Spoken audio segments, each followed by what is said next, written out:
Nunca olvidaré el sonido de la voz de mi hijo cuando me dijo que tenía que dejar mi casa. No era enojo lo que escuché en sus palabras, ni siquiera era emoción, era frío, calculado, profesional, como si estuviera despidiendo a un empleado que ya no le servía. Papá, necesitas estar fuera para el viernes. Estaba parado en la sala donde había vivido durante 43 años, donde mi esposa Carmen y yo habíamos criado a Miguel, donde ella había muerto en mis brazos hace apenas 8 meses, y mi hijo, mi único hijo, me estaba expulsando de mi propio hogar. Miguel, esta es mi casa. Tu madre y yo. Era tu casa, papá, en pasado. Ni siquiera levantó la vista de su teléfono celular. Conseguí el ascenso, director general adjunto, oficina con vista a Santa Fe, salario base de 5.800.000 pesos al año, más bonos. Lo dijo como si yo debiera felicitarlo, como si debiera estar orgulloso. Eso es maravilloso, mijo. Pero no entiendo qué tiene que ver con tiene todo que ver. Ahora sí me miraba. Sus ojos eran diferentes, más duros, como si algo hubiera cambiado en él en el momento exacto en que llegó ese ascenso. Ahora recibo clientes importantes, gente de poder. No puedo decirles que mi padre vive en esta casita vieja en la colonia americana, en este barrio de clase media, el barrio donde habíamos ahorrado cada peso para comprar una casa y darle buenas escuelas, el barrio donde Carmen plantó rosas en el jardín, el barrio donde Miguel aprendió a andar en bicicleta. Miguel, ¿a dónde se supone que voy a ir? Sacó un folleto de su elegante portafolio de piel. Residencia del atardecer. Ya llené todos los papeles. Te mudas el viernes. Son 12,600 pesos al mes. Tu pensión del IMSS y tu jubilación de la fábrica lo cubrirán perfectamente. No necesito un asilo de ancianos. Apenas tengo 74 años. Estoy sano. Papá, suspiró como si yo fuera un niño difícil. Estás solo. Apenas puedes cuidarte. La semana pasada olvidaste sacar la basura. Ayer vi platos sucios en el fregadero. Mamá se encargaba de todo y ahora ella ya no está. Necesitas supervisión, necesitas cuidado, necesitas que alguien te vigile. Necesito mi casa. No. Su voz volvió a ese tono frío. Necesitas aceptar la realidad. Voy a vender esta casa. El mercado está bueno ahorita. Puedo conseguir 4 millones de pesos, tal vez 4,5 millones si tenemos suerte. Ese dinero va a ir directo a mi portafolio de inversión. Es una decisión inteligente. Sentí que el estómago se me revolvía. ¿Tu portafolio de inversión? Miguel, esta es mi casa, la mía y la de tu madre. En realidad, papá, está a mi nombre. Desde hace 3 años. ¿Te acuerdas cuando mamá estaba enferma y firmaste esos papeles? Poder notarial, transferencia de patrimonio, todos esos asuntos legales que dijiste eran muy complicados para entender. Sentí que la habitación daba vueltas. Dijiste que esos papeles eran para pagar los gastos médicos de tu madre. Y así fue. Y ahora me están ayudando a construir la vida que merezco, la vida que mamá y tú nunca pudieron darme. La crueldad de esa declaración flotó en el aire como veneno. Tu madre y yo te dimos todo. Me dieron una infancia de clase media en una casa común en un barrio olvidable. Trabajabas en la fábrica, papá. En la fábrica, ¿sabes lo que era decirles a mis compañeros del ITAM que mi padre ensamblaba piezas de automóviles para ganarse la vida? Algo se rompió dentro de mí en ese momento. No solo mi corazón, mi comprensión de quién era mi hijo.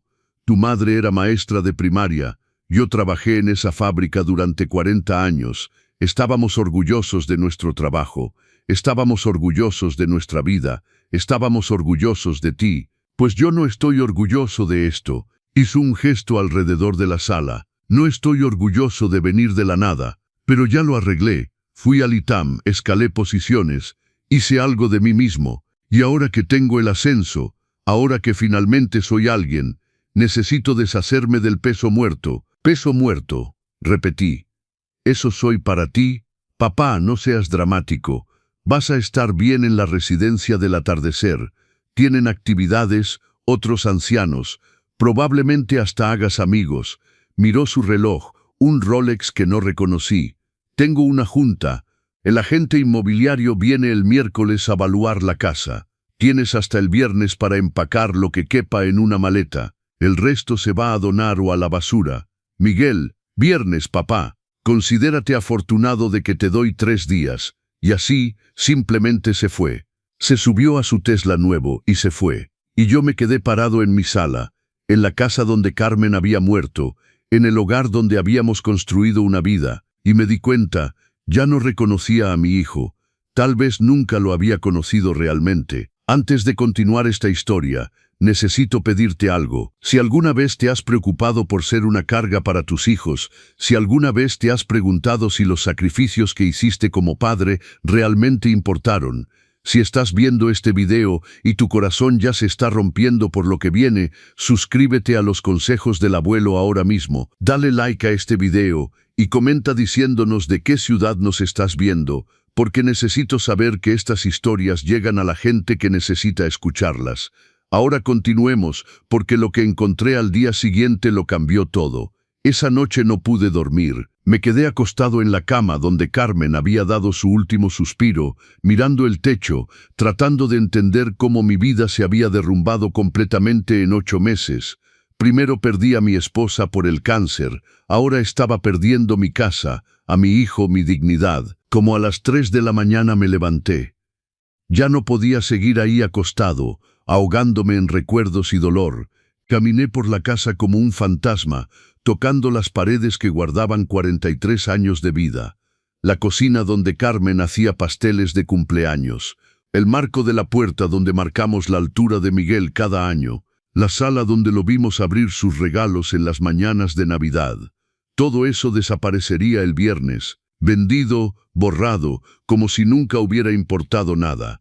Terminé en el closet de la recámara, del lado de Carmen. No había podido tocar sus cosas.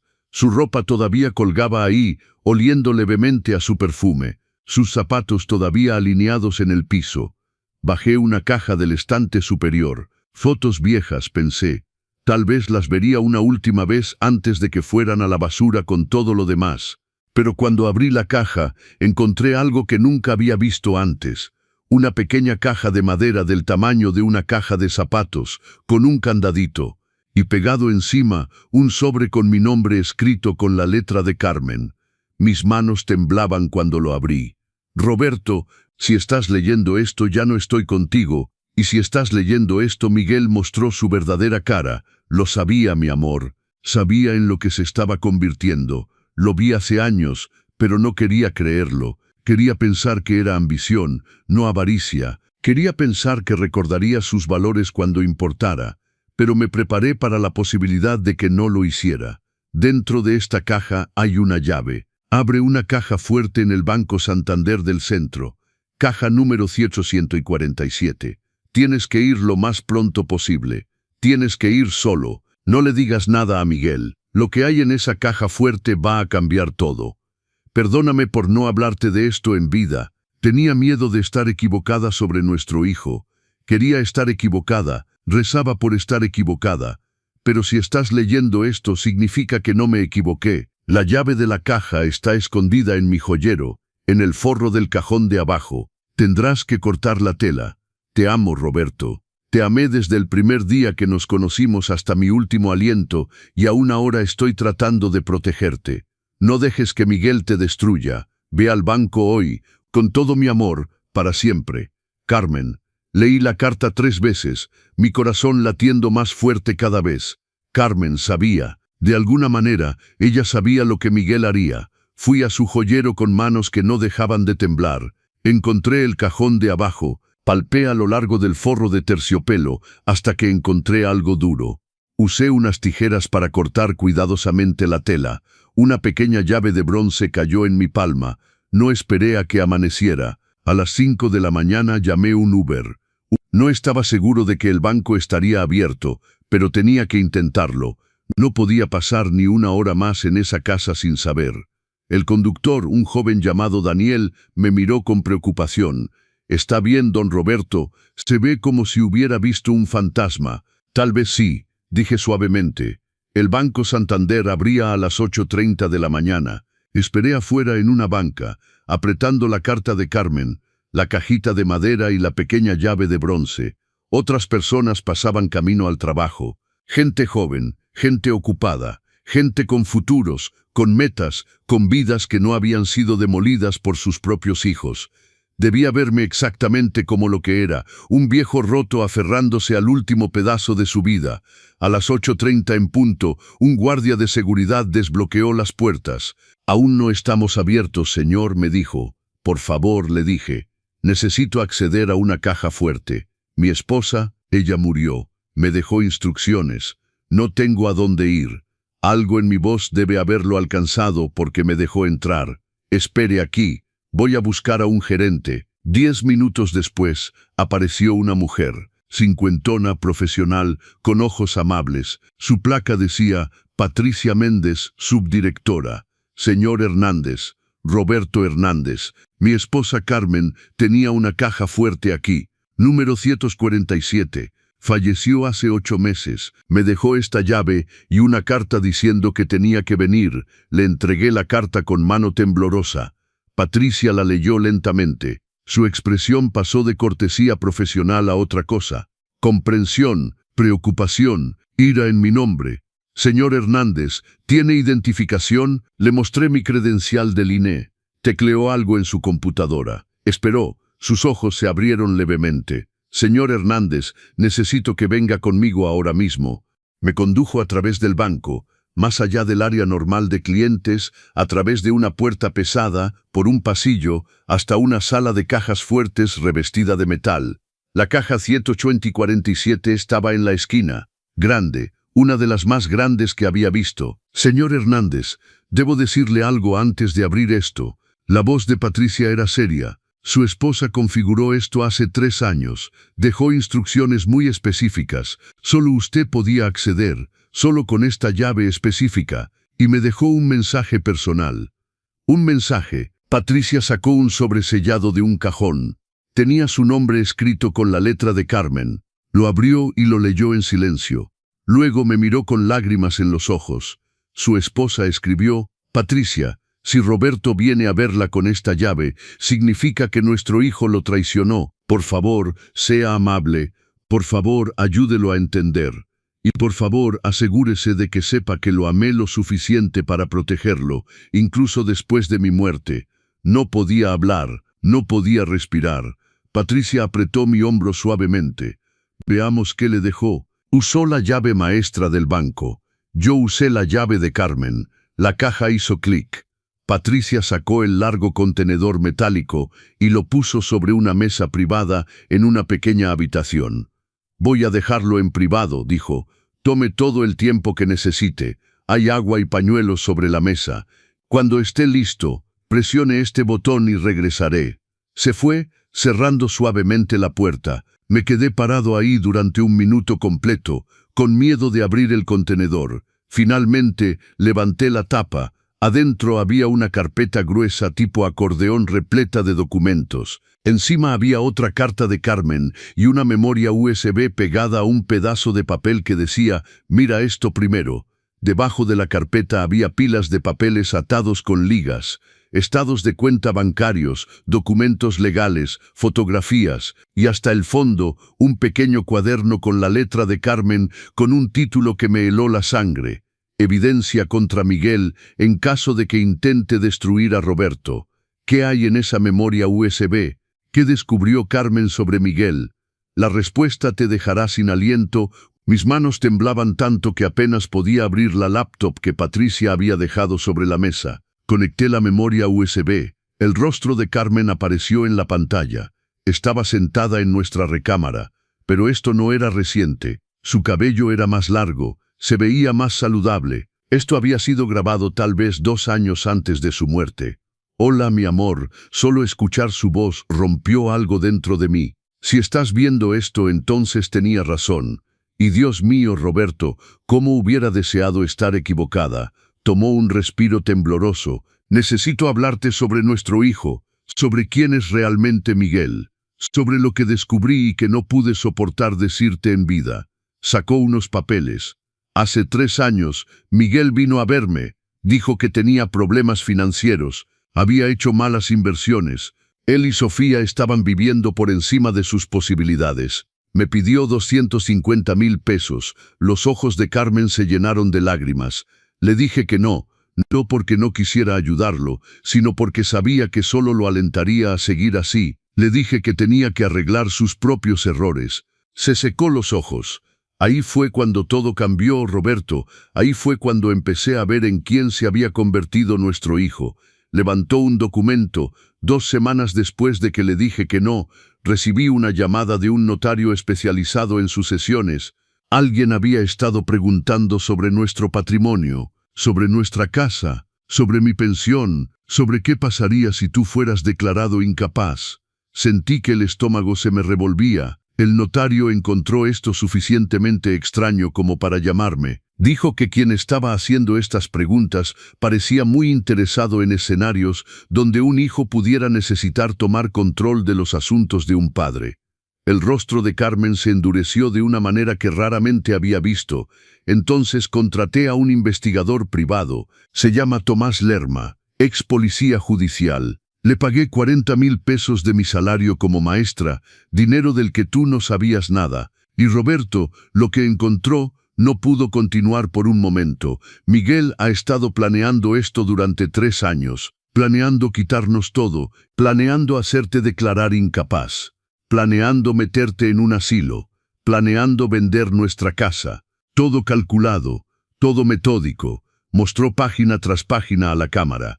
Investigó las leyes de protección de adultos mayores, los requisitos para tutela, cómo obtener poder notarial, cómo liquidar propiedades. Incluso su voz se quebró.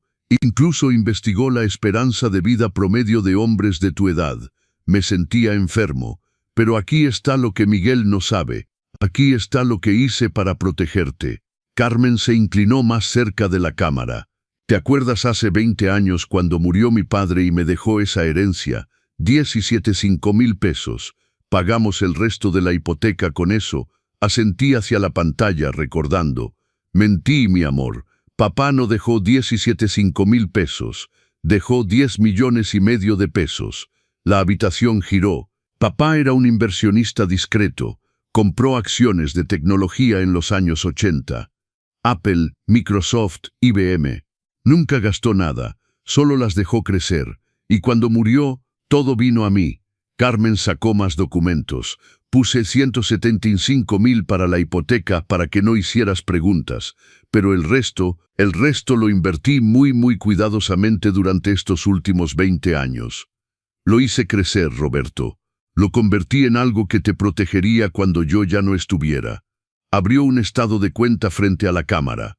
Tuve que leerlo 3 veces para creer lo que veía. Saldo de cuenta. 49 Vox Dogsmol $203646 en pequeña OMXN. Casi 50 millones de pesos. Todo es tuyo, dijo Carmen suavemente. Solo tuyo. Miguel no puede tocarlo. Ningún poder notarial funciona en esta cuenta. Ninguna orden judicial. Nada. Lo configuré con protecciones que harían que Fort Knox sintiera envidia. Sonrió a través de sus lágrimas. No estás indefenso, Roberto. No estás a merced de Miguel. Eres multimillonario y nuestro hijo no tiene ni idea. Hizo una pausa. Pero mi amor, necesito que me prometas algo. No dejes que este dinero te cambie. No dejes que te vuelva amargado. Úsalo para protegerte. Sí, úsalo para vivir cómodamente, absolutamente. Pero más que eso, presionó su mano contra la pantalla. Úsalo para asegurarte de que ningún otro padre pase por lo que tú estás pasando. Úsalo para luchar contra los hijos que ven a sus padres como inconvenientes. Úsalo para mostrarle al mundo que la vejez no significa impotencia. Su voz se volvió feroz. Eres Roberto Hernández. Eres el hombre que trabajó en una fábrica durante 40 años sin quejarse. El hombre que me amó a través de la quimio, la pérdida de cabello, la enfermedad. El hombre que crió a un hijo, aunque ese hijo no te merecía. No eres peso muerto, no eres una carga, eres un guerrero. Se inclinó aún más cerca. Ahora ve y muéstrale a nuestro hijo cómo se ve un verdadero guerrero. La pantalla se puso negra. Me quedé en esa habitación durante 2 horas. Lloré, grité, reí histéricamente. Sentí el dolor, el amor, la traición y la esperanza rompiéndose a través de mí en olas. 50 millones de pesos. Carmen me había protegido en secreto durante 20 años, y Miguel no tenía ni idea de lo que le esperaba. Finalmente, presioné el botón. Patricia regresó inmediatamente, como si hubiera estado esperando justo afuera. «Señor Hernández, ¿está bien?» La miré y por primera vez en 8 meses sonreí. Realmente sonreí. «Patricia, necesito un muy buen abogado. El mejor. Alguien que se especialice en abuso de adultos mayores y derecho sucesorio». Ella sonrió de vuelta. «Sé exactamente a quién llamar. Necesito detenerme aquí un momento porque lo que pasa después es importante. Muy importante. Si estás viendo esto y estás pensando en tus propios padres, en protegerlos, en asegurarte de que nunca estén indefensos, necesito que hagas algo. Suscríbete a los consejos del abuelo, ahora. Haz clic en ese botón de me gusta y comenta diciéndonos de qué ciudad nos estás viendo. Y dime, ¿crees que Roberto debería contarle a Miguel sobre el dinero? ¿O debería mantenerlo en secreto y simplemente pelear? Quiero escuchar tus pensamientos ahora. Continuemos, porque el abogado que Patricia llamó cambió todo. Se llamaba licenciado David Benítez. Llegó al Banco Santander 3 horas después de la llamada de Patricia, aunque era su día libre. 50 años, traje elegante, mirada aún más aguda y una reputación de destruir a los abusadores de ancianos en los tribunales. Patricia nos había instalado en una sala de conferencias privada. El licenciado Benítez me estrechó la mano firmemente. «Señor Hernández», Patricia me dio un resumen. «Su hijo está intentando expulsarlo de su casa y meterlo en un asilo. ¿Es correcto?» «Así es, me dio hasta el viernes, 3 días. David sacó un blog legal. Cuénteme todo, empiece desde el principio. No omita nada». Entonces lo hice. Le conté sobre la muerte de Carmen, el ascenso de Miguel, la expulsión, la carta, la llave, los 50 millones de pesos que Carmen había escondido, el cuaderno lleno de evidencia que Carmen había compilado. David escuchó sin interrumpir, tomando notas. A veces su mandíbula se tensaba, pero se mantuvo profesional. Cuando terminé, se reclinó. «Señor Hernández, voy a ser directo con usted. Lo que su hijo está haciendo se llama abuso financiero de adultos mayores. Es un delito en este país. Basándome en lo que me ha contado, tenemos fundamentos para presentar cargos penales. ¿Cargos penales contra mi propio hijo? Sí. Pero primero déjeme hacerle una pregunta. ¿Qué resultado quiere usted? Pensé. Quiero recuperar mi casa. Quiero que Miguel entienda lo que hizo mal. Quiero que sea el hijo que Carmen y yo criamos, no en quien se convirtió». David asintió lentamente. «Señor Hernández, llevo 20 años haciendo esto. He visto cientos de casos como el suyo, y debo decirle algo difícil. ¿Qué? La gente como Miguel rara vez cambia. Pueden disculparse, pueden llorar, pueden prometer ser mejores, pero fundamentalmente ven a sus padres como activos, no como personas, y ese tipo de pensamiento no desaparece simplemente». Las palabras dolieron, pero sabía que eran verdaderas. Entonces, ¿qué debo hacer? Primero lo protegemos, luego nos ocupamos de Miguel. David sacó su teléfono e hizo varias llamadas en rápida sucesión. En 1 hora había organizado, 1, un contador forense para analizar los documentos dejados por Carmen. 2, un notario para examinar los papeles de transferencia de propiedad. 3. Un médico para evaluar mi función cognitiva y probar que no era incapaz. Una orden de protección impidiendo que Miguel entrara a mi casa, aunque legalmente estuviera a su nombre. «Esta última es temporal», explicó David, «pero nos da tiempo. Miguel no puede expulsarlo ni vender la casa mientras haya una disputa legal en curso. Pero ¿cuánto tiempo tomará? Depende de qué tan duro pelee. Pero señor Hernández, soy muy bueno en lo que hago». Y su esposa nos dejó una mina de oro de evidencia. Me mostró el cuaderno de Carmen, página tras página de conversaciones documentadas con Miguel, llamadas telefónicas grabadas donde discutía sus planes, correos electrónicos entre él y Sofía sobre manejar el patrimonio del viejo, capturas de pantalla de sus búsquedas sobre asilos de ancianos y leyes de tutela. Su esposa era meticulosa, dijo David con admiración. Esta es evidencia de calidad judicial. Era maestra, dije suavemente. Siempre decía que la documentación era primordial. David sonrió. Era una mujer inteligente. Ahora hagamos que su trabajo no haya sido en vano. Esa tarde, David presentó una demanda de emergencia ante el tribunal. La demanda alegaba: 1. Abuso financiero de adulto mayor. 2. Fraude en la obtención de transferencia de propiedad.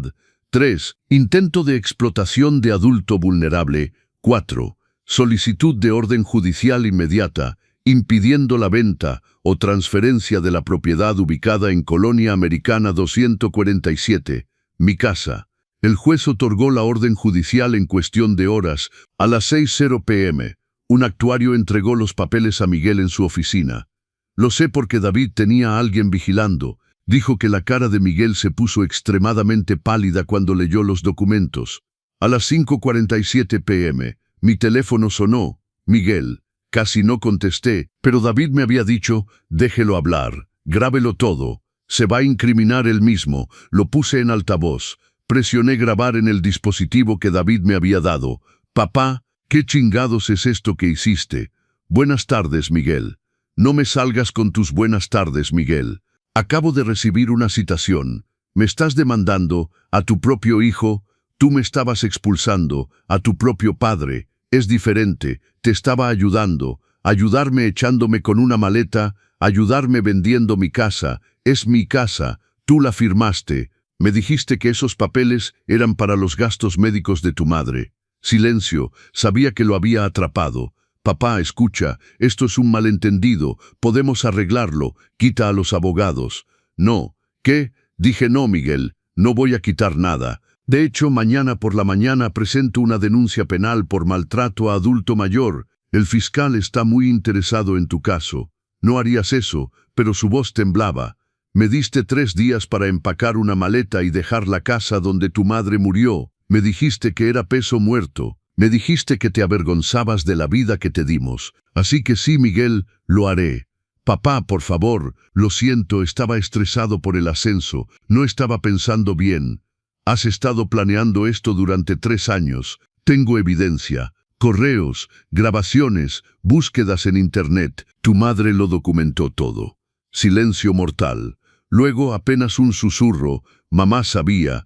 Tu madre sabía que planeabas destruirme, así que pasó los últimos años de su vida protegiéndome de ti.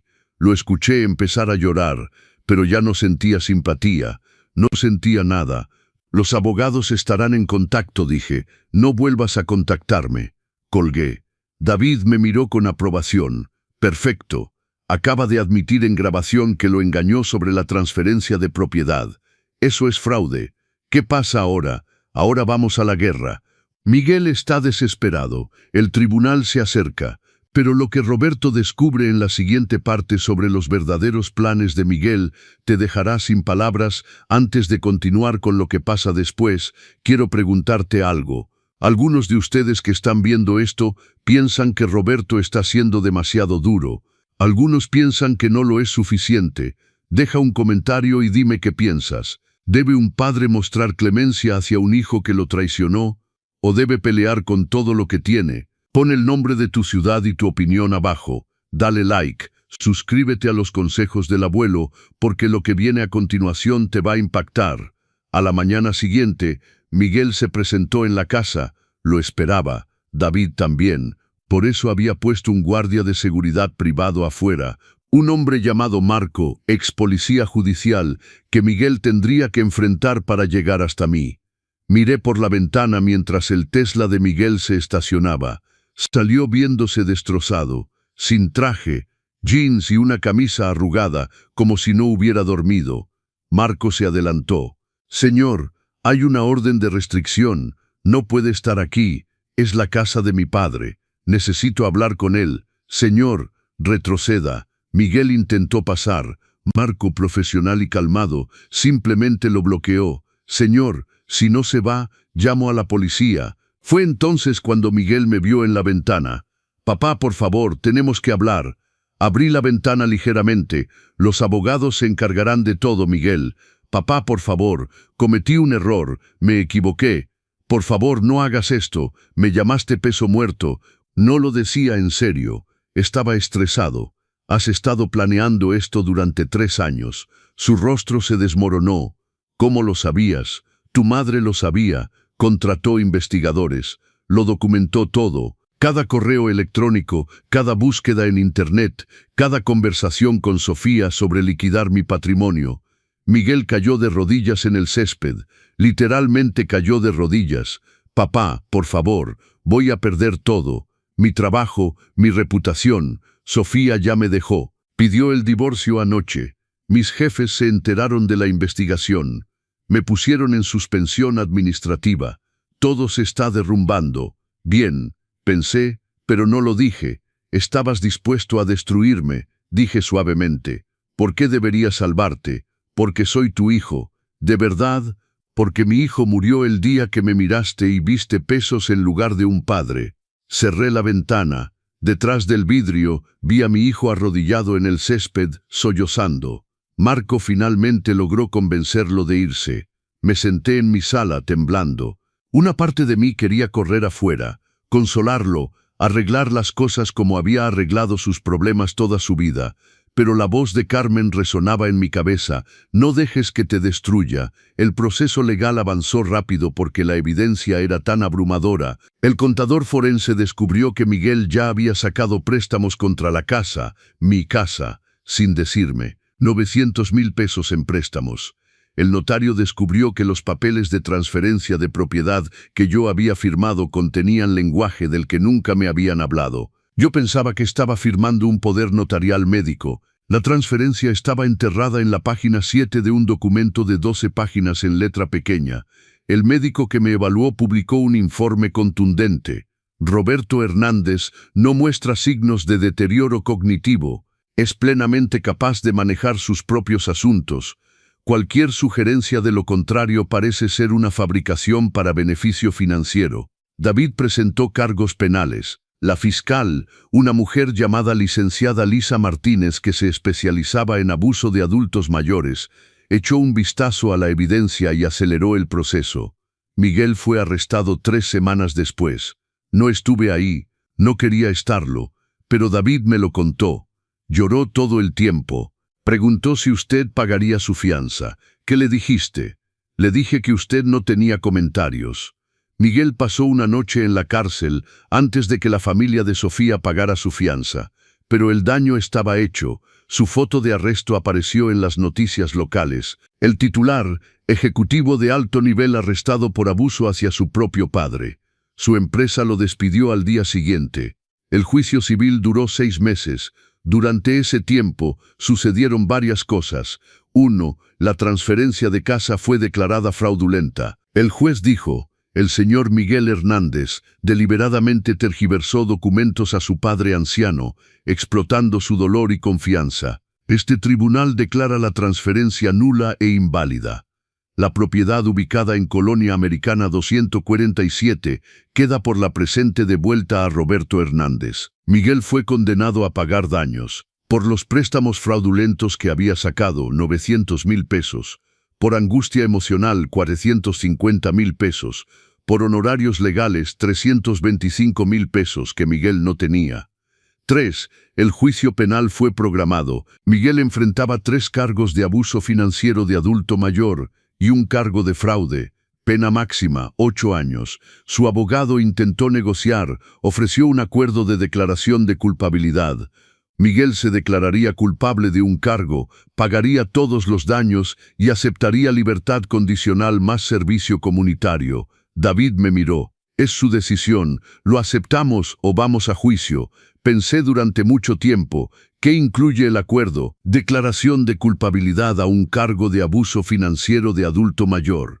5 años de libertad condicional. 2,000 horas de servicio comunitario en un asilo de ancianos. Debe pagar la totalidad de los daños en 2 años y debe hacer una disculpa pública. Debe admitir lo que hizo en una declaración ante el tribunal que se vuelve parte del registro público. Miré la foto de Carmen en la repisa. Acepta el acuerdo, dije, pero quiero estar ahí cuando haga la declaración. El día que Miguel hizo su disculpa pública fue exactamente 6 meses después del día que intentó expulsarme. La sala del tribunal estaba llena. Las noticias locales estaban ahí, otros defensores de adultos mayores que David había invitado, y yo, sentado en primera fila. Miguel estaba frente al juez. Había perdido peso, se veía mayor, derrotado. El juez habló primero. Señor Hernández, ha aceptado declararse culpable de un cargo de abuso financiero de adulto mayor. Antes de aceptar esta declaración, le exijo que haga una declaración explicando lo que hizo y por qué. Esto no es opcional. Si se niega, vamos a juicio. Miguel asintió, sacó un papel con mano temblorosa.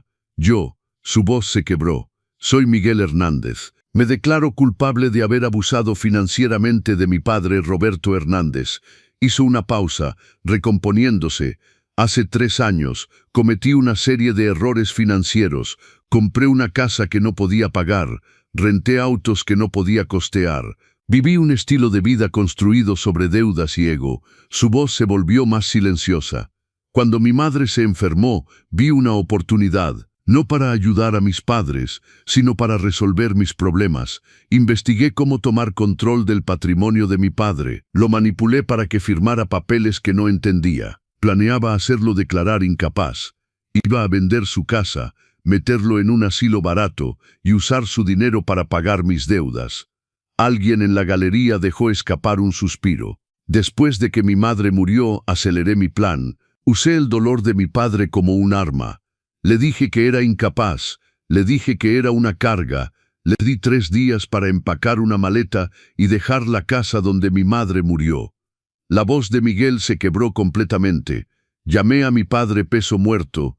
Le dije que me avergonzaba de la vida que él y mi madre me habían dado. Le dije que era una vergüenza. Las lágrimas corrían por su rostro. Mi padre trabajó en una fábrica durante 40 años para darme oportunidades que él nunca tuvo. Mi madre era maestra que se quedaba despierta hasta tarde para ayudarme con mi tarea. Sacrificaron todo por mí. Me amaron incondicionalmente. Me miró directamente por primera vez. Y yo les pagué intentando destruir a mi padre cuando estaba más vulnerable. La sala estaba en silencio, excepto por sus sollozos. Lo que hice fue malo, fue calculado, fue cruel. Y mi madre lo sabía. Antes de morir sabía lo que yo estaba planeando. Y pasó sus últimos meses protegiendo a mi padre de mí. Se secó la cara. No espero perdón, no lo merezco, pero quiero que mi padre sepa, quiero que todos sepan. Roberto Hernández es un buen hombre. Un hombre mejor de lo que yo jamás seré. Y si alguien ve esto y está pensando en hacerle a sus padres lo que yo hice, por favor no lo hagan. La culpa los destruirá. Y se lo merecerán. Se sentó, sollozando. El juez lo miró con disgusto. Señor Hernández, he visto muchos criminales en mi sala, ladrones, estafadores, delincuentes violentos, pero lo que le hizo a su padre está entre las cosas más despreciables que he encontrado. Mezcló papeles. La única razón por la que acepto este acuerdo en lugar de enviarlo a prisión es porque su padre me lo pidió. Dijo, y cito, no quiero venganza, quiero que entienda lo que hizo y tal vez algún día se vuelva mejor.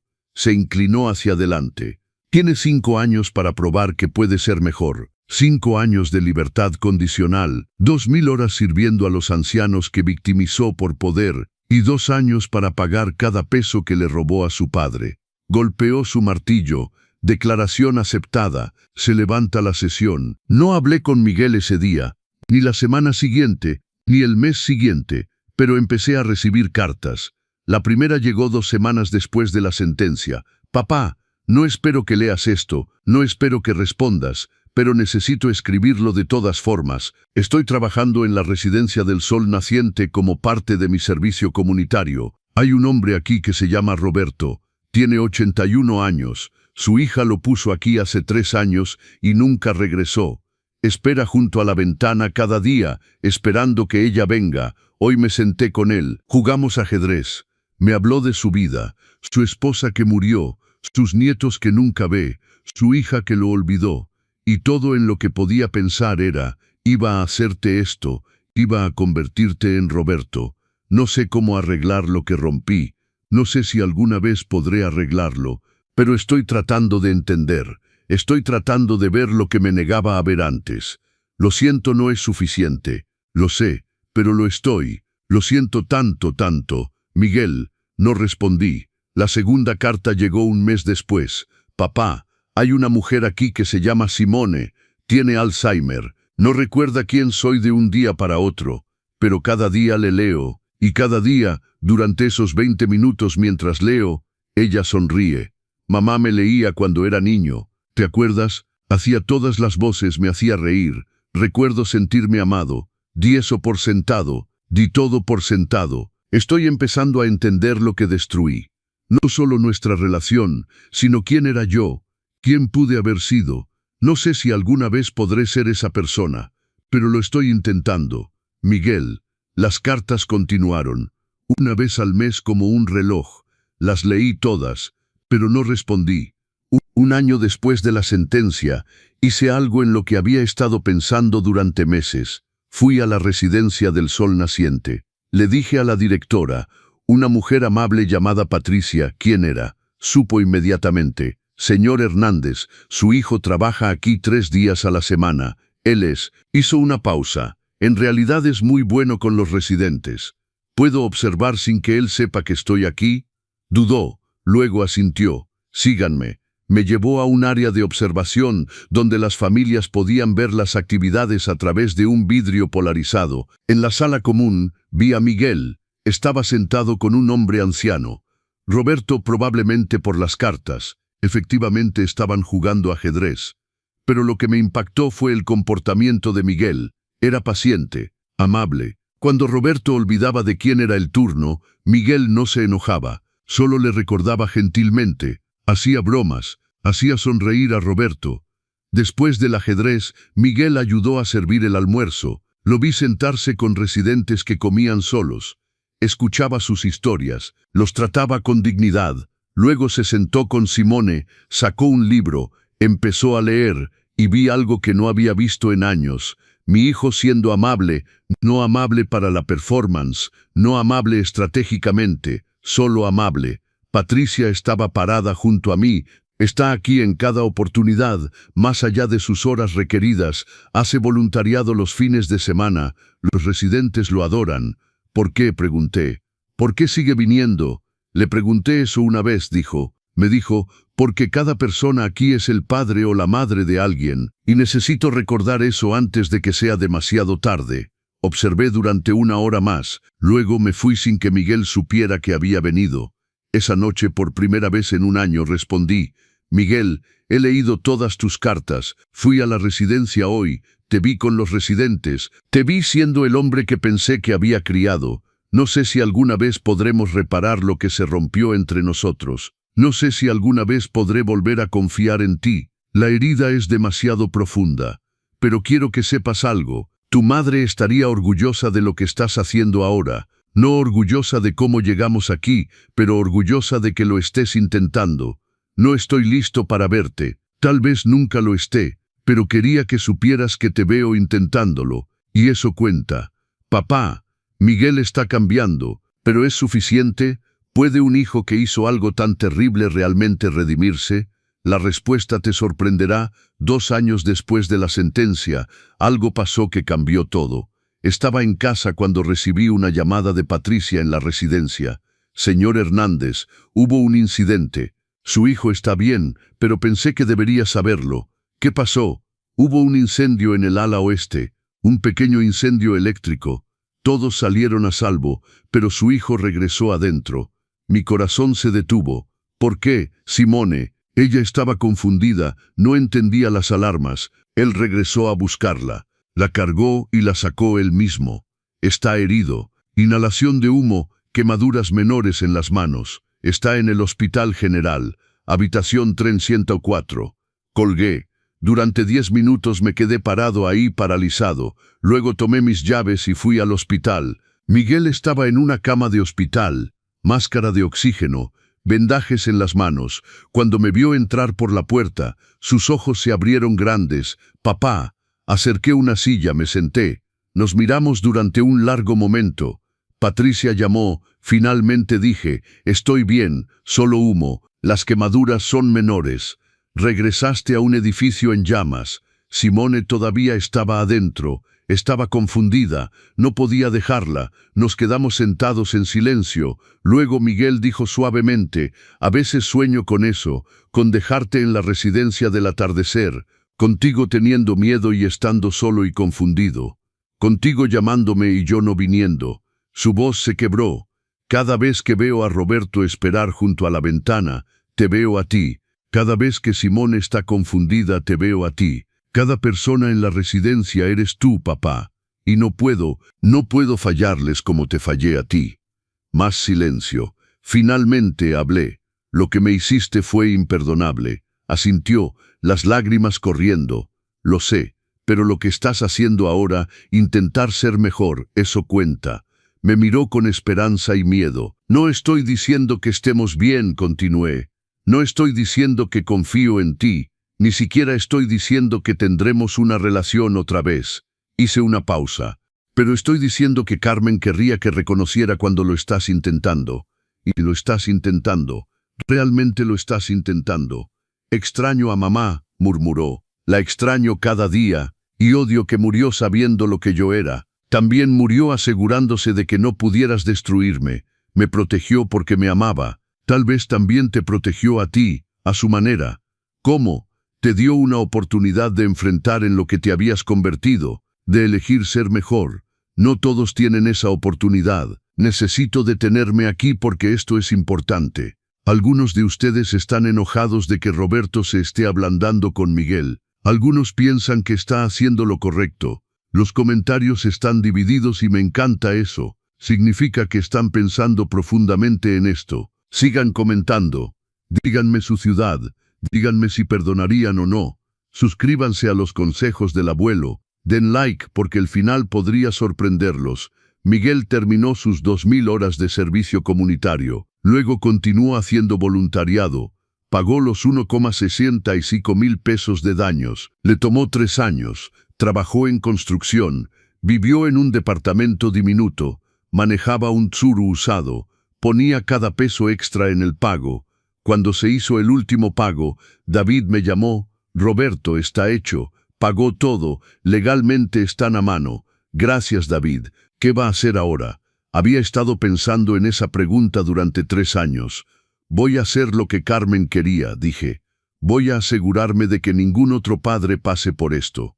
Y usé los 50 millones de pesos que Carmen me había dejado para crear algo. La Fundación Carmen Hernández para la Protección de Adultos Mayores. Proporcionaba servicios legales gratuitos para ancianos explotados, investigación de tutelas sospechosas, educación para adultos mayores sobre protección de patrimonio, grupos de apoyo para sobrevivientes de abuso de ancianos, una línea de ayuda que cualquiera podía llamar si sospechaba abuso. Durante el primer año ayudamos a 127 familias. Miguel hizo voluntariado para la fundación, hablaba en eventos compartiendo su historia, advirtiendo a otros sobre qué tan fácil es racionalizar el abuso, qué tan rápido la ambición puede convertirse en crueldad. No éramos padre e hijo, no realmente, tal vez nunca lo seríamos otra vez, pero éramos 2 personas trabajando hacia la misma meta, asegurarnos de que la familia de nadie más fuera destruida como la nuestra lo había sido. 5 años después del día que Miguel intentó expulsarme, fui invitado a hablar en una conferencia nacional sobre abuso de adultos mayores. La sala estaba llena de defensores, abogados, trabajadores sociales y sobrevivientes. Me paré en el podio mirando cientos de rostros. Me llamo Roberto Hernández. Hace 5 años, mi hijo intentó robarme todo. Mi casa, mi dignidad, mi autonomía, y habría tenido éxito también, excepto por una cosa. Mi esposa Carmen. Levanté una foto de ella. Carmen murió de cáncer, pero antes de morir me protegió, me dejó evidencia, me dejó recursos, me dejó 50 millones de pesos de los que yo no sabía nada, pero más importante, me dejó un mensaje: no dejes que te destruya. Hice una pausa. Estoy aquí para decirles que el abuso de adultos mayores es una epidemia. 1 de cada 10 adultos mayores lo experimenta. La mayoría nunca lo reporta. Muchos ni siquiera se dan cuenta de que está pasando porque lo hacen personas en las que confían, personas que aman, personas que criaron. Mi voz se fortaleció, pero no tenemos que aceptarlo. Podemos pelear, podemos protegernos unos a otros, podemos crear sistemas que atrapen el abuso antes de que destruya vidas. Miré a la audiencia. Algunos de ustedes conocen el nombre de mi hijo, han leído sobre él. lo han juzgado, y con razón. Lo que hizo fue terrible, pero aquí está lo que también es verdad. Ha pasado 5 años intentando redimirse, trabajando con adultos mayores, educando a otros, siendo mejor. Tomé aliento. No les digo esto para excusar lo que hizo, les digo esto porque el cambio es posible. No fácil, no rápido, no garantizado, pero posible. Levanté la foto de Carmen otra vez. Mi esposa creía en las segundas oportunidades, pero también creía en la responsabilidad. Me protegió para que estuviera a salvo, pero también dejó un rastro para que Miguel enfrentara las consecuencias. Ambas cosas eran verdad, ambas cosas importaban. Ya miré directamente a la cámara que grababa el discurso. Si están viendo esto y están en la posición de Miguel, si han lastimado a sus padres, los han explotado, traicionado, no es demasiado tarde para detenerse, no es demasiado tarde para enfrentar lo que han hecho, no es demasiado tarde para pasar el resto de su vida siendo mejores. Cambié mi mirada, y si están en mi posición, si sus hijos los han traicionado, si se sienten indefensos y solos, no lo están. Hay gente que peleará por ustedes, hay recursos que los ayudarán, y merecen dignidad sin importar lo que sus hijos digan. Mi voz se quebró levemente. No son peso muerto, no son una carga, son el padre o la madre de alguien. Importan, y pelearemos por ustedes. La sala explotó en aplausos. Después del discurso, Miguel me buscó en el pasillo. No habíamos planeado encontrarnos, pero ahí estaba. Papá, eso fue poderoso. Gracias. Nos quedamos parados incómodamente. Papá, ¿puedo preguntarte algo? ¿Qué? ¿Qué piensas? ¿Crees que mamá me perdonaría? Pensé en Carmen, su protección feroz, su planeación detallada, su amor que sobrevivió incluso a la muerte.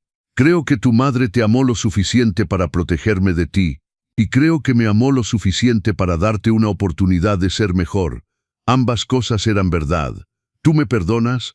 Miré a mi hijo, este extraño que se parecía a mi niño, que me había lastimado más profundamente que nadie jamás lo había hecho, que estaba intentando cada día ser digno del perdón que tal vez nunca recibiría. No lo sé, dije honestamente. Algunos días pienso que sí. Algunos días la herida se siente fresca otra vez. Algunos días te veo ayudando a otros y me siento orgulloso. Algunos días recuerdo que me llamaste peso muerto y quiero no verte nunca más. Hice una pausa, pero aquí está lo que sé. Te veo intentándolo, y eso es más de lo que pensé que vería algún día. Entonces tal vez el perdón no es una decisión, dije. Tal vez son 1000 pequeñas decisiones tomadas a lo largo de años, sobre si permanecer enojado o seguir adelante. Esperaré, dijo Miguel suavemente. No importa cuánto tiempo tome, seguiré intentándolo. Eso es todo lo que alguien puede hacer. Hoy tengo 79 años, todavía vivo en la casa de Colonia Americana do 46, la casa donde Carmen murió, la casa que Miguel intentó robar, la casa que es verdaderamente mía ahora. La Fundación Carmen Hernández está en su 5º año. Hemos ayudado a más de 600 familias, prevenido millones de pesos en explotación financiera, cambiado leyes en 3 estados. Miguel dirige la división de educación, habla en centros para adultos mayores, empresas, familias, cuenta su historia, advierte a otros, enseña a la gente cómo proteger a sus padres y cómo verificarse a sí mismos antes de que la ambición se convierta en abuso. Cenamos juntos una vez al mes. Todavía es incómodo. A veces la herida no ha sanado completamente, tal vez nunca lo haga, pero estamos construyendo algo nuevo. No padre e hijo, no exactamente, pero 2 personas que comparten una historia y una misión. La semana pasada, visitamos la tumba de Carmen juntos por primera vez en 5 años. Miguel trajo flores, se arrodilló junto a su lápida, le habló como si pudiera escucharlo. Mamá, lamento no haber sido mejor en vida, lo estoy intentando ahora. Espero que puedas ver eso, espero que estés orgullosa, espero que papá te haya contado sobre la fundación, sobre la gente que estamos ayudando. Espero, su voz se quebró, espero que sepas que finalmente entiendo lo que tú y papá intentaban enseñarme. Que la gente importa más que las cosas, que la familia se trata de amor, no de conveniencia, que ser una buena persona es más difícil y más importante que ser una persona exitosa. Me quedé atrás, observando. Cuando terminó, me adelanté. Puse mi mano en la lápida de Carmen. Hola, mi amor. Todavía estoy aquí, todavía peleando, todavía usando lo que me dejaste para ayudar a otros. Tenías razón sobre todo, razón en protegerme, razón en darle una oportunidad, razón en creer que ambas cosas podían ser verdad. Miré a Miguel. Nuestro hijo está intentando ser el hombre que criaste. Todavía no está ahí. Tal vez nunca lo esté, pero lo está intentando. Y creo que eso importaría para ti. La fundación está cambiando vidas. Pero Roberto tiene un mensaje final que todos los padres necesitan escuchar. Antes de continuar, necesito pedirte algo importante.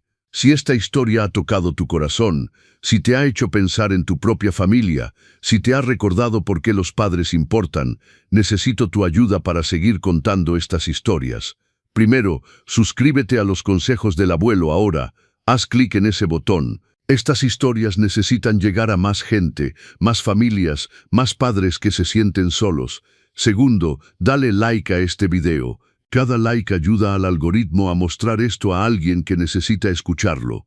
Tercero, comenta abajo de qué ciudad estás viendo. Quiero saber dónde están llegando estas historias.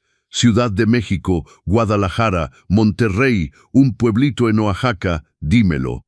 Y dime, ¿habrías perdonado a Miguel al final de esta historia o no?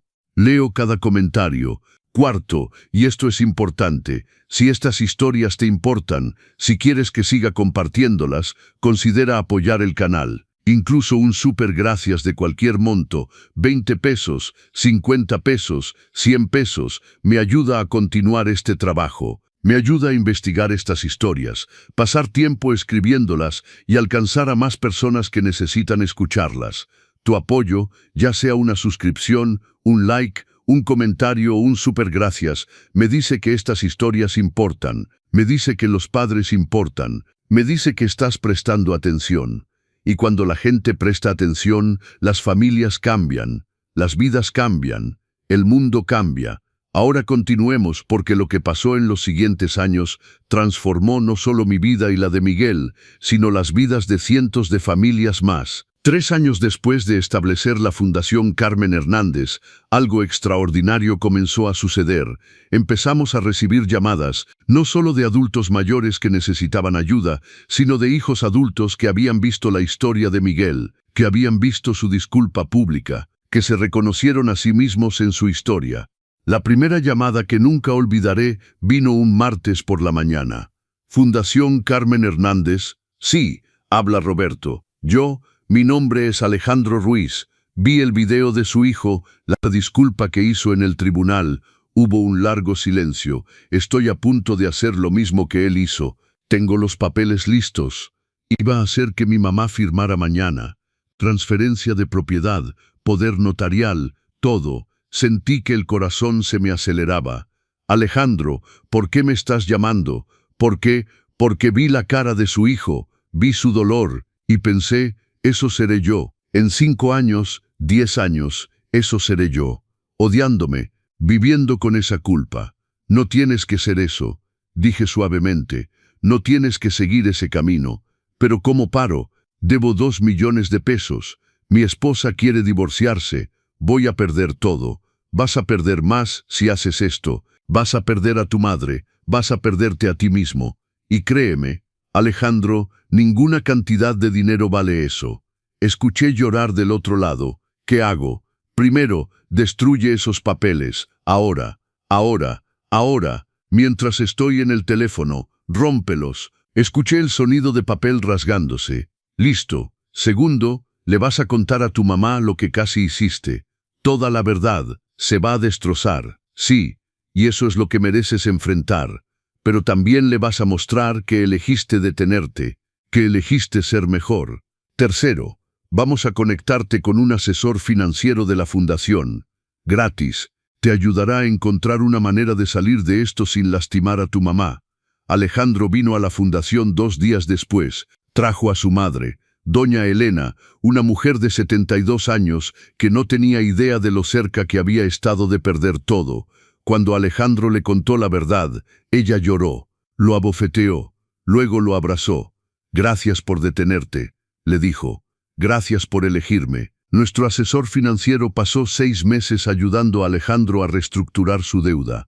Fue difícil, doloroso, requirió sacrificios, pero Alejandro lo hizo, y doña Elena todavía tiene su casa. Después de Alejandro, vinieron más.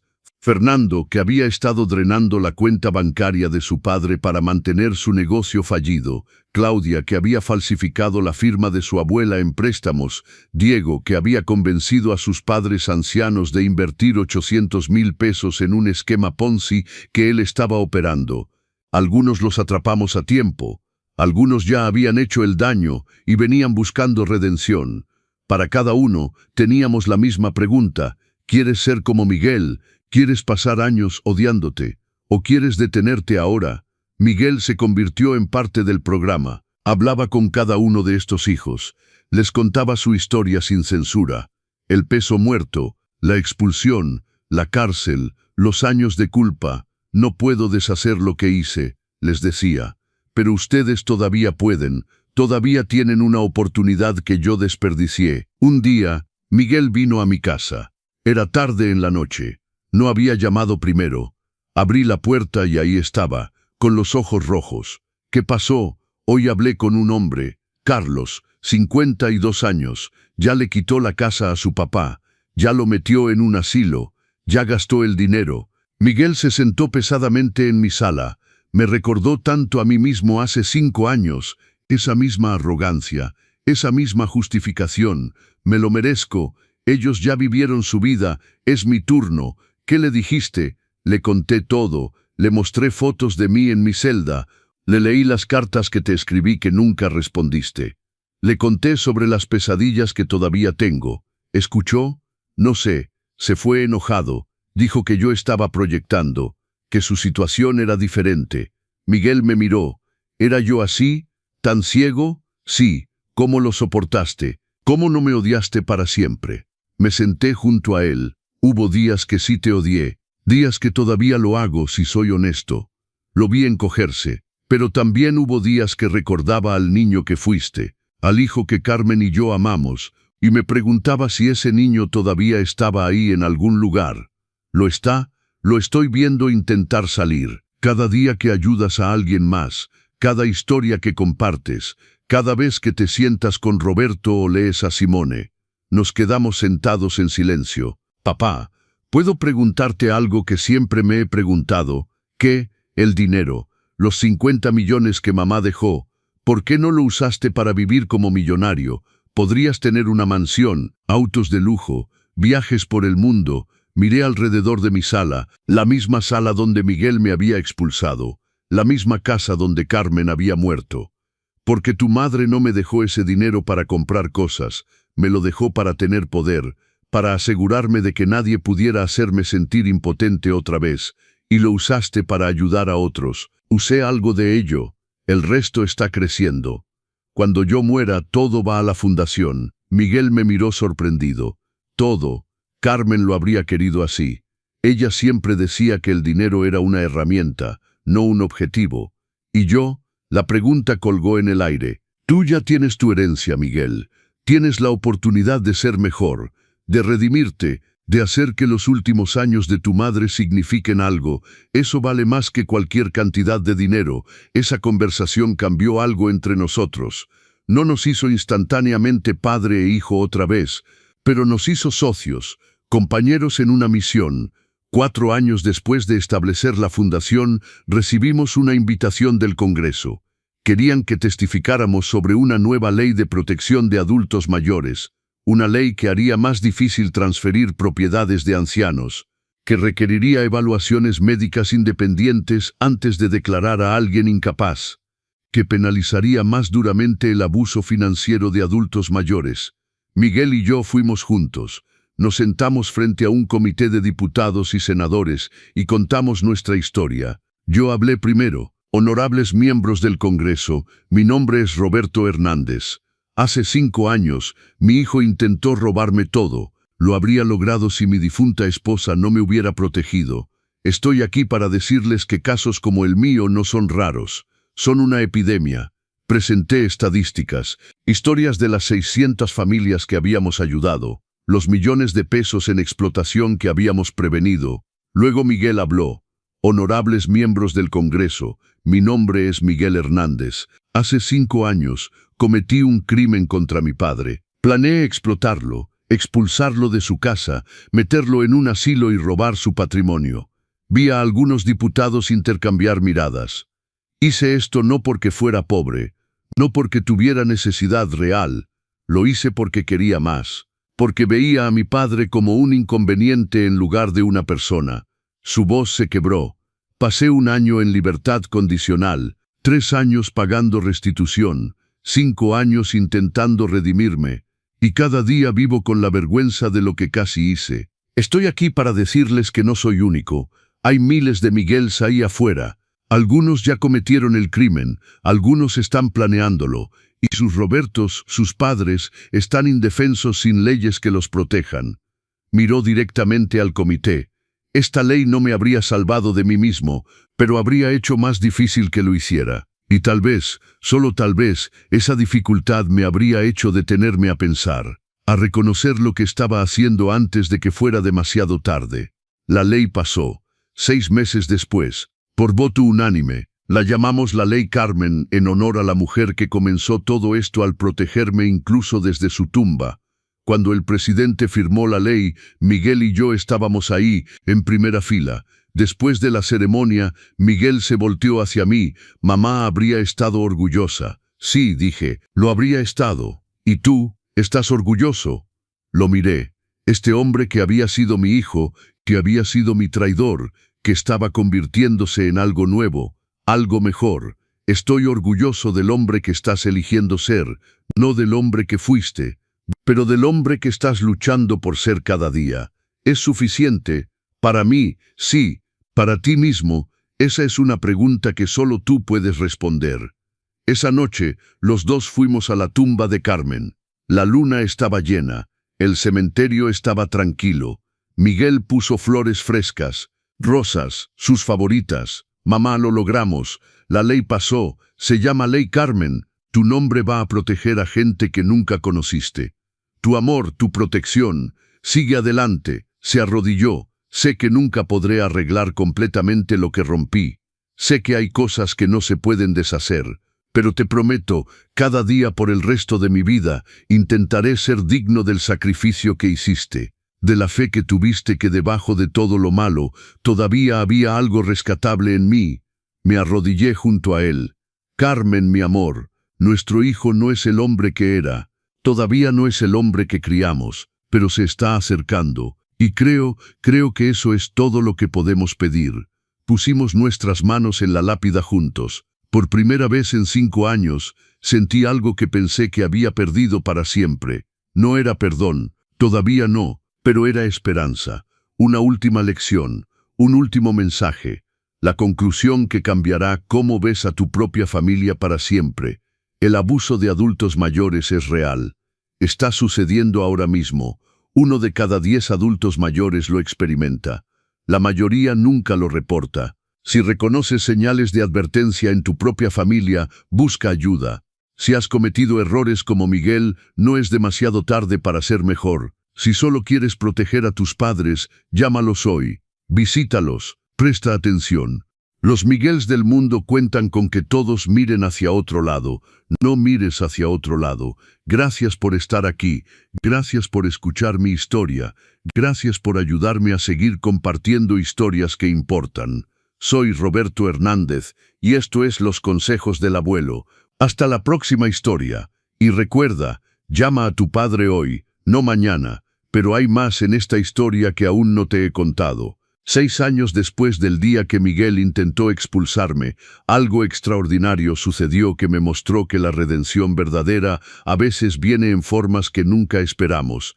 Era un sábado por la mañana. Estaba en la oficina de la fundación revisando casos nuevos cuando Miguel entró con una mujer joven, 20 y pocos años, nerviosa, con los ojos rojos de llorar. «Papá, esta es Andrea, necesita hablar contigo». La invité a sentarse. Miguel se quedó de pie cerca de la puerta. «Andrea, ¿qué pasó?» Ella se retorció las manos. mi novio, bueno, exnovio ahora, Rodrigo, convenció a mi abuela de firmar unos papeles, dijo que eran para ayudarla con sus impuestos, pero en realidad se quebró, transfirió su casa a su nombre. Mi abuela tiene 83 años, vive sola, esa casa es todo lo que tiene. Y ahora Rodrigo dice que va a venderla, que mi abuela tiene que irse. Sentí una ola de furia familiar. ¿Cuándo pasó esto? Hace 3 días. Acabo de enterarme ayer. Terminé con él inmediatamente, pero dice que es legal, que ella firmó, que no hay nada que pueda hacer. Miré a Miguel, él asintió. Hay algo que podemos hacer, dije. Mucho que podemos hacer. Las siguientes 2 semanas fueron intensas. Nuestros abogados revisaron los documentos. Encontraron las mismas irregularidades que habían atrapado a Miguel. Tergiversación, explotación de adulto vulnerable, fraude. Presentamos una demanda de emergencia. El juez otorgó una orden de restricción. Rodrigo no podía vender la casa. No podía acercarse a la abuela de Andrea. Pero lo que sucedió después me sorprendió. Miguel pidió reunirse con Rodrigo, en privado. ¿Por qué? Le pregunté. Porque hace 6 años, yo era él, y necesita escuchar de alguien que ha estado ahí lo que le espera, sino para ahora. No estuve en esa reunión, pero Andrea sí, me lo contó después. Miguel se sentó frente a Rodrigo en la oficina del abogado de Rodrigo. Sé lo que estás pensando, comenzó Miguel. Estás pensando que es legal, que ella firmó, que te lo mereces. Rodrigo se cruzó de brazos, defensivo. No es asunto tuyo. Tienes razón, no lo es, pero hace 6 años, yo hice exactamente lo que tú estás haciendo. Manipulé a mi padre anciano para firmar papeles, planeé vender su casa, planeé meterlo en un asilo y quedarme con el dinero. Eso captó la atención de Rodrigo. ¿Qué pasó? Miguel sacó su teléfono, mostró fotos, su foto de arresto. Él en la corte, él con el uniforme de servicio comunitario. Pasé tiempo en la cárcel, perdí mi trabajo, mi esposa me dejó, pasé 3 años pagando restitución, 5 años intentando limpiar mi nombre, pero la peor parte, la voz de Miguel se quebró, es lo que perdí que nunca puedo recuperar, la confianza de mi padre, el respeto de mi madre antes de que muriera, mi propia dignidad. Rodrigo se veía incómodo. Tu situación es diferente, no lo es, eso es lo que todos pensamos. Mi caso es especial. Yo realmente lo necesito. Ellos ya vivieron su vida. Son todas mentiras que nos decimos para justificar lo injustificable. Miguel se inclinó hacia adelante. Escúchame, Rodrigo. Todavía puedes detenerte. Andrea dice que la abuela ni siquiera sabe todavía que la casa está en tu nombre. Puedes devolver esa transferencia.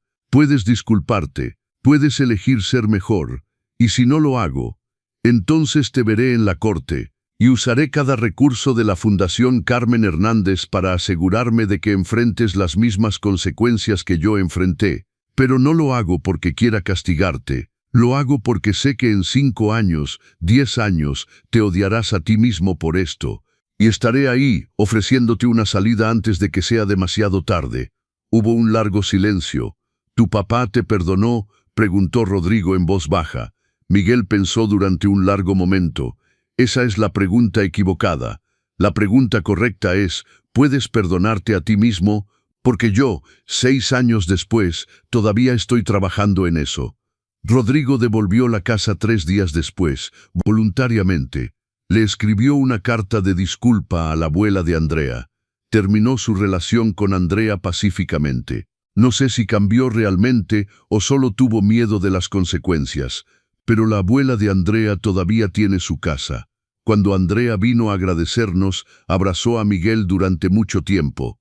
Salvaste a mi abuela, salvaste a Rodrigo de sí mismo, gracias. Después de que se fue, me senté con Miguel. ¿Cómo te sentiste? Hablando con Rodrigo, como si estuviera mirándome a mí mismo en un espejo del pasado. Toda esa arrogancia, esa justificación, esa negación, pero escuchó. Tú no lo hiciste cuando la gente trató de advertirte, tal vez porque cuando la gente me advertía, eran personas que nunca habían estado en mi posición. No podían entender la tentación, la racionalización, pero yo sí, he estado exactamente donde él está. Miró por la ventana, ¿Sabes qué es lo extraño, papá? Por primera vez desde que pasó todo esto, sentí que tal vez, solo tal vez, todo ese dolor sirvió para algo. Si mi historia puede salvar a una abuela, si puede detener a un Rodrigo, entonces tal vez no fue todo en vano. Carmen creía eso, dije suavemente, que incluso las cosas rotas pueden tener propósito si las usamos correctamente. ¿Crees que ella está orgullosa de lo que estamos haciendo? Creo que está orgullosa de que convertiste tu peor error en algo que ayuda a otros. Eso es lo que ella habría querido. Nos quedamos sentados en silencio durante un momento. Papá, ¿puedo confesarte algo? Que, cuando me arrestaron, cuando estuve en esa celda, pensé en suicidarme. No podía soportar lo que le había hecho a mamá, a ti, a mí mismo. Mi corazón se detuvo. ¿Por qué no lo hiciste? Porque recordé algo que mamá solía decir. No importa qué tan roto estés, siempre puedes elegir qué hacer a continuación. Y me di cuenta de que si moría, eso sería todo. Solo sería el hijo que traicionó a su padre. Pero si vivía, si trabajaba, si intentaba ser mejor, tal vez podría ser algo más también. Lágrimas corrían por su rostro. No lo hago por redención, no creo que merezca eso. Lo hago porque cada día que ayudo a alguien más, cada abuela que salvamos, cada Rodrigo que detenemos, es un día que no soy completamente el monstruo que fui. Lo abracé entonces, por primera vez en 6 años, abracé a mi hijo, no porque todo estuviera bien, no porque estuviera perdonado, sino porque vi a un hombre destrozado, intentando reconstruirse pieza por pieza, y eso merecía reconocimiento. No eres un monstruo, Miguel. Hiciste algo monstruoso. Hay una diferencia. Los monstruos no pueden cambiar, las personas sí. Nos quedamos así durante un largo tiempo. Cuando finalmente nos separamos, había algo diferente entre nosotros. No éramos padre e hijo de la forma que solíamos ser. Tal vez nunca lo seríamos. Pero éramos 2 hombres que habían sobrevivido una traición, una redención, y estaban construyendo algo nuevo del dolor. Y tal vez, solo tal vez, eso era suficiente. Esa noche escribí en mi diario, algo que no había hecho en años. Carmen, han pasado 6 años desde que te fuiste. 6 años desde que encontré tu carta, la llave, los 50 millones de pesos. 6 años desde que nuestro hijo mostró su verdadera cara. Has estado en lo correcto sobre todo. Correcto en protegerme. Correcto en documentarlo todo. Correcto en darle a Miguel una oportunidad de enfrentar lo que hizo. Hoy lo abracé por primera vez desde antes de tu muerte. No fue un abrazo de perdón completo. Todavía no estoy ahí. Tal vez nunca lo esté, pero fue un abrazo de reconocimiento, de que está intentándolo, de que el hijo que criamos todavía está ahí en algún lugar, luchando por salir. La fundación que creamos en tu nombre ha ayudado a más de 800 familias ahora. La Ley Carmen está salvando abuelos en todo México, y Miguel está usando su historia, su vergüenza, para evitar que otros cometan los mismos errores. Convertimos nuestro peor dolor en algo que importa. Creo que estarías orgullosa.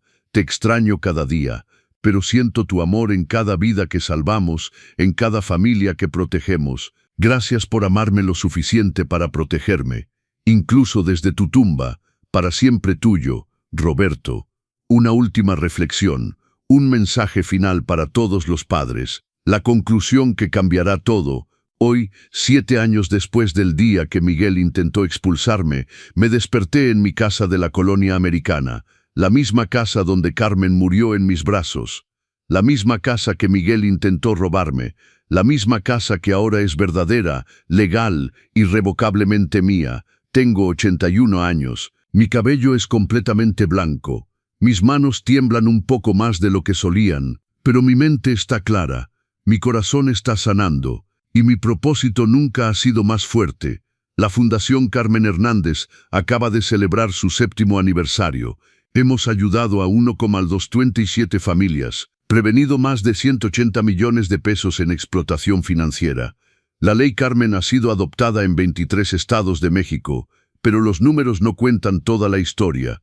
No cuentan sobre María, de 79 años, que recuperó su casa después de que su hija la había vendido sin su permiso. No cuentan sobre don José, de 86 años, que su hijo intentó declarar incapaz para controlar su pensión de 28,000 pesos mensuales. Ahora don José vive independiente, con dignidad. No cuentan sobre los 47 Rodrigos que detuvimos antes de que cometieran el mismo error que Miguel. No cuentan sobre las 89 familias que se reconciliaron porque intervenimos a tiempo. Esos son los números que importan. Miguel ahora es el director de educación de la Fundación a tiempo completo. Ya no es trabajo de servicio comunitario, ya no es obligación legal, es su elección. Cada semana habla en escuelas, empresas, centros comunitarios, cuenta su historia sin filtros. Las partes vergonzosas, las partes dolorosas, las partes que todavía lo hacen llorar. No les cuento esto para que me perdonen, dice siempre. Les cuento esto para que nunca necesiten perdón por algo así. El mes pasado, una universidad lo invitó a dar una conferencia. ITAM, su alma mater, el lugar donde aprendió a valorar el éxito por encima de todo. Me preguntó si iría con él. ¿Estás seguro?, le pregunté. Necesito que estés ahí. Necesito que vean que el hombre al que lastimé todavía está aquí. Todavía está luchando. Todavía importa. Así que fui. La sala de conferencias estaba llena de estudiantes de negocios, jóvenes ambiciosos con trajes caros y sueños más grandes, exactamente como Miguel había sido. Él comenzó su presentación con una foto de él en su celda. Este era yo hace 7 años, graduado del ITAM, director general adjunto, salario de casi 6 millones de pesos al año, y absolutamente destruido porque traicioné a la persona que más me amaba. Los estudiantes se quedaron quietos.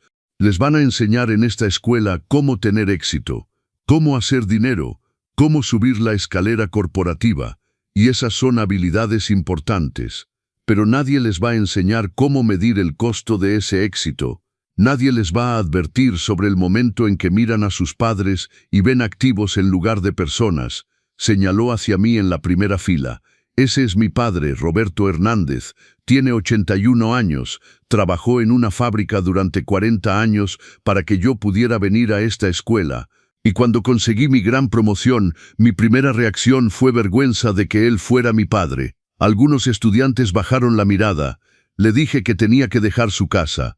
Le di 3 días, lo llamé peso muerto, planeé robarle todo. ¿Por qué les cuento esto? Porque miro esta sala y veo versiones más jóvenes de mí. Veo ambición, veo determinación, veo hambre de éxito. Y quiero advertirles, cuiden esa ambición, porque la línea entre ambición saludable y crueldad tóxica es más delgada de lo que piensan. Y una vez que la cruzan, es muy difícil regresar. Habló durante 1 hora, respondió preguntas. Algunos estudiantes lloraron, otros se veían incómodos.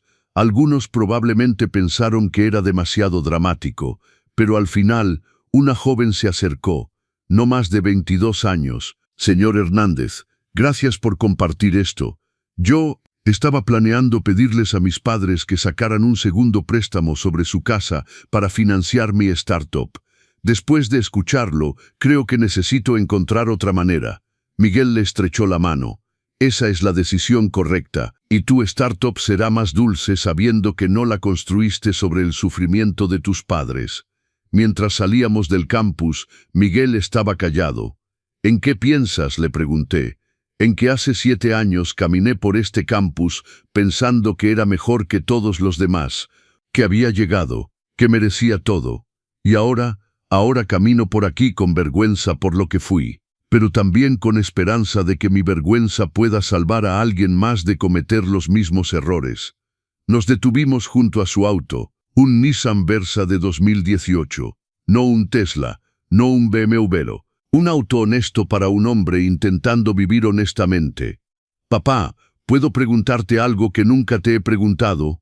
Claro, ¿qué habría pasado si mamá no hubiera dejado ese dinero, si no hubiera documentado todo, si yo hubiera ganado? Pensé en eso, probablemente estaría en la residencia del atardecer, solo, esperando visitas que nunca vendrían, preguntándome qué hice mal como padre. Y yo probablemente estaría en mi oficina lujosa, con mi Tesla, convenciéndome de que hice lo correcto, que fue difícil pero necesario. que merecía estar libre de la carga. Lo miré directamente. ¿Habría sido feliz? Miguel pensó durante un largo momento. No, creo que en algún lugar profundo habría sabido, y me habría destruido lentamente. Tal vez me habría tomado años darme cuenta, pero eventualmente habría mirado en el espejo y visto un monstruo. Tu madre te salvó de eso también. No solo me salvó a mí, te salvó a ti. Lo sé, tardé mucho en entenderlo, pero lo sé. Esta mañana, exactamente 7 años después del día que comenzó todo esto, Miguel y yo hicimos algo que nunca pensé que haríamos. Desayunamos juntos, en mi casa, en la mesa donde Carmen solía servir el café. No fue incómodo, no fue forzado, fue normal, no como solía ser hace mucho tiempo.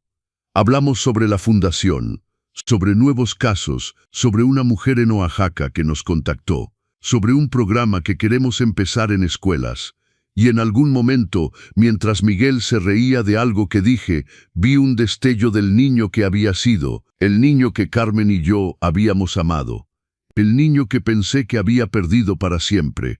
No está completamente de regreso. Tal vez nunca lo esté. El trauma de lo que pasó cambió a ambos para siempre.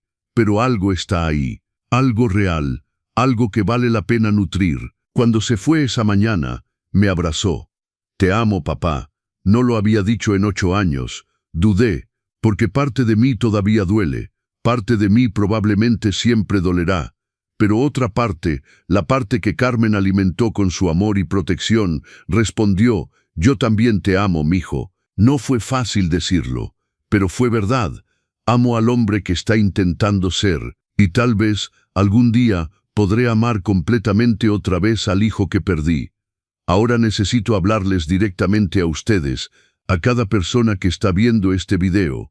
Si eres un padre anciano que está preocupado por tus hijos, por ser una carga, por no importar más, importas, tu vida tiene valor, tu dignidad merece protección, y hay gente que peleará por ti. Si eres un hijo que está sintiendo resentimiento hacia tus padres ancianos, que los ves como inconvenientes, detente ahora antes de que sea demasiado tarde, antes de que te conviertas en Miguel, antes de que pases años viviendo con una culpa que nunca desaparece completamente. Si eres alguien como Miguel, alguien que ya cometió el error, no es demasiado tarde. El camino de regreso es largo, es doloroso, tal vez nunca llegues completamente, pero puedes intentarlo, y ese intento importa. Y si eres alguien como Carmen, alguien que ve las señales, que sabe que algo está mal, documenta, protege, planea. Tu amor puede extenderse más allá de tu vida si eres lo suficientemente sabio.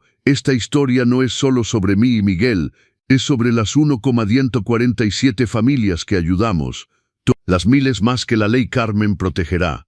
Las generaciones futuras que crecerán sabiendo que los ancianos merecen dignidad. Es sobre convertir el peor dolor en el mayor propósito. Antes de irme, necesito pedirte una última cosa. Suscríbete a los consejos del abuelo si aún no lo has hecho. Estas historias necesitan llegar a más personas. Dale like a este video. El algoritmo es real y cada like ayuda. Comenta de qué ciudad eres y si esta historia cambió algo para ti. Y si puedes, si estas historias te han tocado, considera dar un súper gracias o apoyar el canal. Cada peso ayuda a continuar este trabajo, a investigar más historias, a ayudar más familias, a crear más cambio. Pero más que nada, llama a tu padre, llama a tu madre. Hoy, no mañana, diles que los amas. Pregúntales cómo están. Realmente escucha. Porque un día, cuando ya no estén, querrás haber tenido una conversación más, un abrazo más, una oportunidad más de decir lo que importa. No desperdicies ese tiempo. Carmen me enseñó que el amor puede proteger incluso desde la tumba. Miguel me enseñó que el cambio es posible aunque difícil. Y juntos estamos enseñando al mundo que las familias valen la pena luchar por ellas. Soy Roberto Hernández, tengo 81 años, sobreviví a la traición de mi hijo, y estoy usando esa sobrevivencia para asegurarme de que ningún otro padre tenga que pasar por esto solo.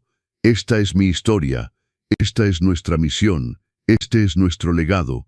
Gracias por escuchar, gracias por importarles, gracias por estar aquí. Nos vemos en la próxima historia, y recuerden, sus padres no son peso muerto, son guerreros que merecen dignidad. Peleen por ellos,